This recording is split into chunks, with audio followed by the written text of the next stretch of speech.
C'est pour parler, entre autres, des femmes dans les TIC, la journée internationale femmes et TIC. Nous accueillons Madame Biti Ndiaye, conseillère technique au ministère de la Communication et de l'économie numérique. Bonjour Nafi, tu vas bien? Bonjour Sarah, bienvenue sur le plateau. Bonjour, bienvenue Madame Ndiaye. Ça va? Ça va très bien? Ça va bien, merci. Mon frère, hein? On le connaît évidemment. Oui, bien sûr, c'est vrai qu'elle est au ministère de la Communication, donc tous les journalistes la connaissent. Et je rappelle qu'elle est l'ancienne directrice de la communication. Donc Biti Ndiaye, merci d'avoir répondu à notre invitation. C'est moi qui te remercie, Nafi. Alors vous êtes parmi ceux qui organisent, parce que étant au ministère de la Communication, vous êtes conseillère technique en charge du genre. Au ministère de la Communication et de l'économie numérique, donc depuis 2012, vous êtes parmi les personnes qui sont derrière ce concept filles et TIC. Alors on en est à la combien d'éditions déjà depuis 2012? Deuxième édition, c'est ça? Cette année, on est à la troisième édition. Voilà, donc je ne suis pas très forte en maths. Alors déjà, on va faire un petit bilan de l'année dernière avant de parler de cette édition présente. Tout à fait. Donc, on a démarré l'organisation de la Journée internationale des filles dans les TIC depuis 2012. Donc, nous organisons chaque année plusieurs portes ouvertes avec nos partenaires, qui est la Sonatel, l'Agence de l'information de l'État, la Direction du traitement automatique de l'information. Il y a aussi Cisco également qui organise chaque année des journées portes ouvertes. Nous organisons également des sessions de formation pour les filles et les jeunes femmes dans les technologies de l'information et de la communication. Nous faisons également plusieurs panels sur la problématique des filles dans les TIC.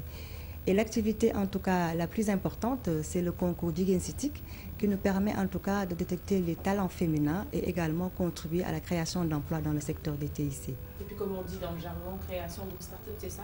Tout à fait. D'ailleurs, vous avez eu à présenter en fait des filles, des femmes maintenant qui ont pu justement sortir de l'ombre grâce au concept Jigensitik. Alors, on va aussi voir pendant que nous parlerons des images de la précédente édition, parce que vous invitez aussi les écoles, etc., à mieux s'imprégner justement de toutes les réalités liées aux technologies de l'information et de la communication. Alors, on va parler du thème de cette année et surtout des enjeux après déjà.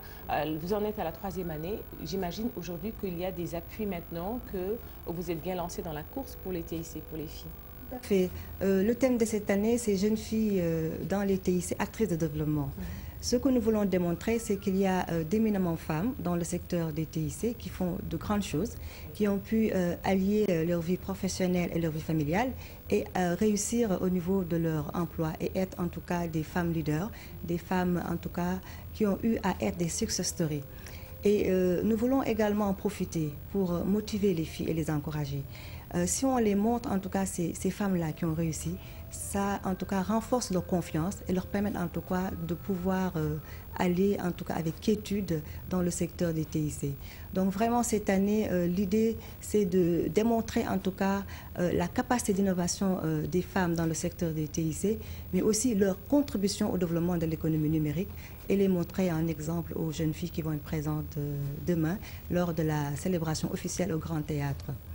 Est-ce que vous sentez, après 3 ans d'organisation, un certain engouement des jeunes filles aujourd'hui pour ce secteur des TIC? Est-ce que vous sentez qu'aujourd'hui, les jeunes filles se sentent beaucoup plus interpellées par les TIC? Il y en a qui se tournent davantage vers cela. Ça ne reste pas juste une journée qu'on organise et puis on attend l'année prochaine pour faire autre chose? Nous avons déjà démarré par des caravanes. On a fait une caravane le 18 avril et le 19 avril de Dakar à Thiès. Et ce qu'on a surtout noté, c'est un engouement extraordinaire des jeunes filles, surtout quand on leur a parlé du club Jigensitik. Donc, nous avons déjà installé à Thiès un club pilote Jigensitik. Et depuis, on voit effectivement que les jeunes sont très intéressés à, en tout cas, s'insérer dans les filières TIC. Et il y a aussi un grand appel que ces jeunes filles nous disent, elles ont besoin d'être connectées.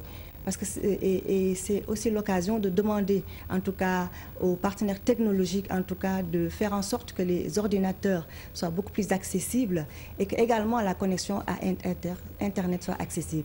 Parce que c'est par là, effectivement, que les jeunes filles pourront, en tout cas, mieux connaître les opportunités du secteur des technologies de l'information et de la communication. Et oui, et vous répondez un tout petit peu à ma question. J'allais vous parler justement du matériel, parce que quand on parle des technologies de l'information, de la communication et d'Internet, il faut du matériel, il faut des ordinateurs pour pouvoir se connecter. Qu'est-ce que vous faites comme plaidoyer ou qu'est-ce que vous faites concrètement pour améliorer cela?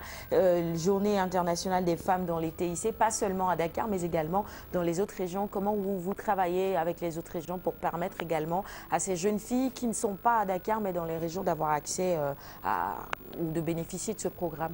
Tout à fait. Nous avons un programme de formation des femmes dans les technologies de l'information et de la communication. D'ailleurs, nous allons le lancer demain au niveau du Grand Théâtre. Donc cette année, nous allons former plus de 1000 femmes dans les technologies de l'information et de la communication.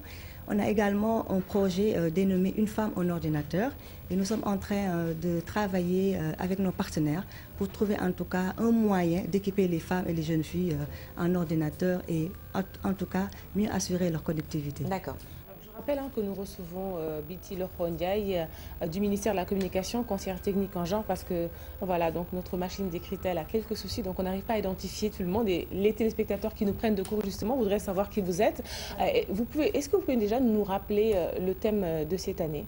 La thématique, c'est jeunes filles dans les TIC, actrices de développement. Actrices de développement. Alors, actrices de développement, j'imagine qu'il y a plusieurs enjeux, mais moi j'en vois déjà deux. D'abord, l'enjeu d'être une fille, une femme, et ensuite de se doter de matériel. Tout à l'heure, Sarah l'a dit, mais surtout d'être connecté. On parle là de la fibre optique, et justement, on a vu dans les images, peut-être les commodités, ou en tout cas les avancées du Sénégal par rapport aux autres pays qui nous entourent. Justement, quelle est aujourd'hui l'opportunité qu'ont les femmes, surtout hors de Dakar, parce que ce sont elles qui nous intéressent le plus, de pouvoir se connecter en temps réel, surtout quand elles sont jeunes et qu'elles sont à l'école?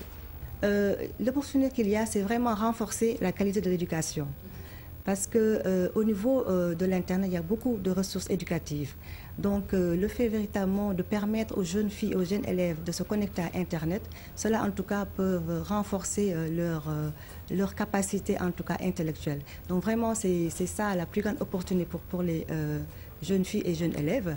L'autre partie aussi, pour les femmes, ça leur permet également d'avoir beaucoup d'informations sur leur vie courante, la gestion de la famille, la gestion de la santé, la gestion de l'environnement et bien entendu la gestion en tout cas du ménage, parce que vous savez que sur Internet, vous pouvez avoir des recettes de cuisine. Donc vraiment, Internet, c'est un monde ouvert où véritablement on peut trouver le maximum d'informations permettant en tout cas de s'autonomiser dans la vie réelle.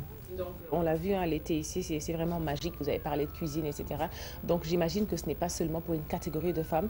Ce que tout le monde, en tout cas, beaucoup de personnes croient que voilà, c'est vraiment pour une catégorie de femmes qui ont été à l'école, etc. Que tout le monde peut être ouvert à ça. Peut-être une dernière question. On va parler du programme de cette année, donc des dates clés qu'il faut retenir.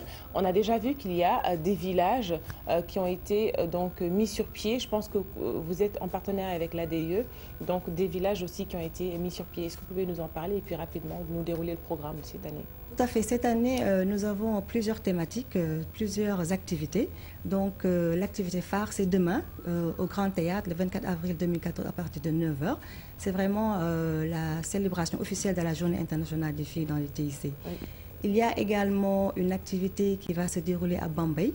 Le 26 avril 2014, c'est un forum sur l'insertion des filles dans les métiers TIC.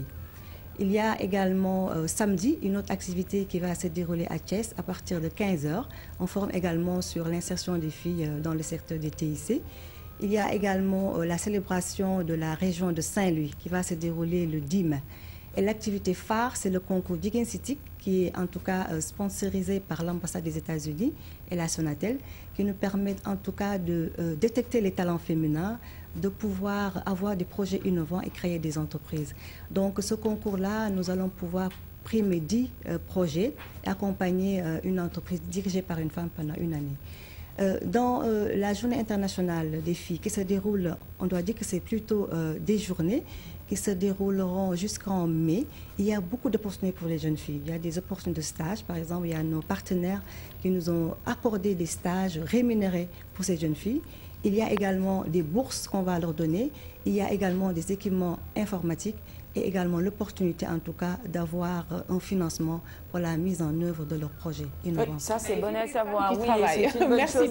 Merci d'être passé sur ce plateau. J'espère qu'on aura l'occasion de vous réinviter sous votre autre casquette d'artiste. Pourquoi pas, c'est vendredi. Vous viendrez nous présenter d'artiste. Ah bon? Ah oui, une artiste. Je serai une artiste. Vous n'avez pas confondu avec... Je l'ai sûrement confondu avec quelqu'un une artiste qui chante, non?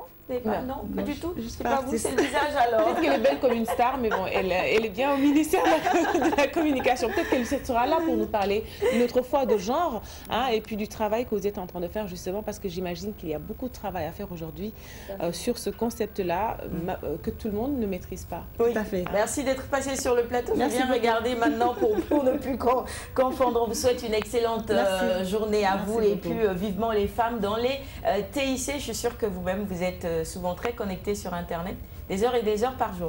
Oui, jusqu'à minuit, jusqu'à 1h, parfois même jusqu'à 5h du matin. Allez, on vous raccompagne en musique et je vous offre une tasse de quinquilibre.